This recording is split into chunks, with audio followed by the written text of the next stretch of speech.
ఉషాకేర్ movie సంస్థ ద్వారా రామోజీ గారు స్థాపించిన సంస్థ ద్వారా తొలి చూపుదనే సినిమాతోని నా సినీ ప్రస్తావన మొదలైందండి. అలా నేను ఒక్కనే కాదు, ఎంతోమంది సినీ తారులకి అవకాశం ఇచ్చి, ఎంతోమంది దర్శకులకు, ఎంతోమంది రైటర్స్కి అవకాశం ఇచ్చిన గొప్ప సంస్థ. అలాగే బుల్లితెరలో ఎంతోమంది ఆర్టిస్టులని, సినీ దర్శకులను, రచయితలను పరిచయం చేశారు. ఈనాడు దినపత్రిక ద్వారా న్యూస్ మనకి చేరువ చేశారు.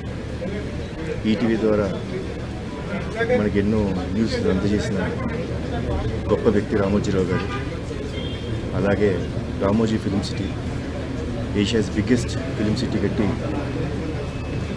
మా సినిమా వాళ్ళకి షూటింగ్ అనేది అంతటా చాలా ఈజీగా చేశారు. సో అంత గొప్ప వ్యక్తి ఈరోజు లేరు మన మధ్య అంటే చాలా బాధగా ఉంది. ఆయన ఆత్మకు శాంతి చేకూరాలని, ఆయన కుటుంబ సభ్యులందరికీ ధైర్యాన్ని ఇవ్వాలని మా దేవుని మనస్ఫూర్తిగా కోరుకుంటున్నాను. సరే.